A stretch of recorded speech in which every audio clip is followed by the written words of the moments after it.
Dimanche 19 octobre de 15h à 22h, la ville d'Épinay-sur-Seine, Miel Prod et AMC présentent à l'Espace Lumière la 14e édition du festival Bel Air Roca. Le plus grand rassemblement de la musique traditionnelle avec des grandes voix. Esnar Boisdur, Dédé Saint-Prix, Jo Mimi, Fortuna Grivalier, Éric Rousseau, Félix Pastel, Somnambile, Jean-Claude Briand, Franzi Toupatou et Johanna Harpon. Rendez-vous à l'Espace Lumière, au 6 avenue de Lac de Tassigny à Épinay-sur-Seine. Prévente sur Bizouk, un événement en partenariat avec Espace FM, Télé Antilles.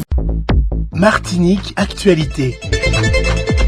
Et maintenant, place à votre avis compte. Alors, avez-vous l'impression de vivre dans un pays pauvre ? C'est à vous. Est-ce que vous avez l'impression de vivre dans un pays pauvre ? Comme je vous disais, bonjour, c'est une question très difficile. Quand on regarde les parkings de supermarchés, non. Et quand on regarde les gens, oui. Voilà. Ok.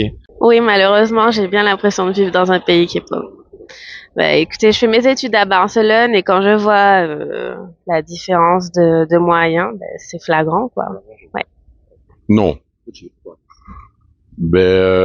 Quand tu as fait d'autres destinations, d'autres pays, tu vois que la Martinique ne connaît pas encore la pauvreté.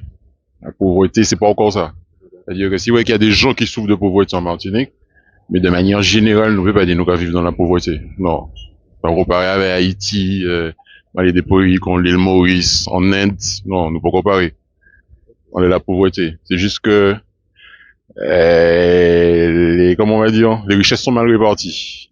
C'est tout. Mais à part ça, il y a de l'argent en Martinique. Quand tu regardes les voitures, les parcs automobiles seulement en Martinique, on peut pas dire qu'on vit dans la pauvreté. Non, c'est paradoxal. On a l'impression que, par certains aspects, il y a une espèce de paupérisation.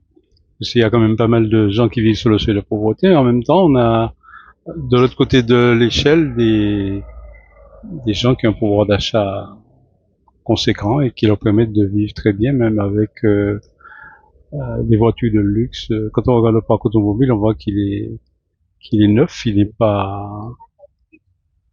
C'est vrai que c'est assez particulier de voir les deux extrêmes, c'est-à-dire des gens qui ont les moyens et des gens qui sont en dessous du seuil de pauvreté. Avez-vous l'impression de vivre dans un pays pauvre ? Pas du tout. Au contraire, monsieur, la Martinique est très riche. Parce qu'à ce que je vois, les gens pleurent tout le temps, mais en même temps, nous, comme moi, on est toujours au supermarché, on achète. Des fois, on n'a même pas besoin de la chose, on prend quand même. Alors, on n'est pas si pauvre que ça. On est plutôt du genre, je dirais, très riche, avec toutes les bagnoles qui sont là, des voitures neuves et tout. Hein, on n'est pas pauvre du tout. Pas du tout. Oui. Outil. Parce qu'il y a certains qui n'y trop l'argent, et puis il y a trop qui passent à manger. Ouais. Exactement, c'est ça. Pas forcément pauvre, mais le coût de la vie est très cher. Voilà. Je pense qu'il y a beaucoup de choses à changer, qu'on devrait mettre des organisations en place et se mobiliser par rapport à la vie chère. Oui. Parce qu'il y a beaucoup de misère quand on va se promener en ville à Fort-de-France, on voit beaucoup de misère.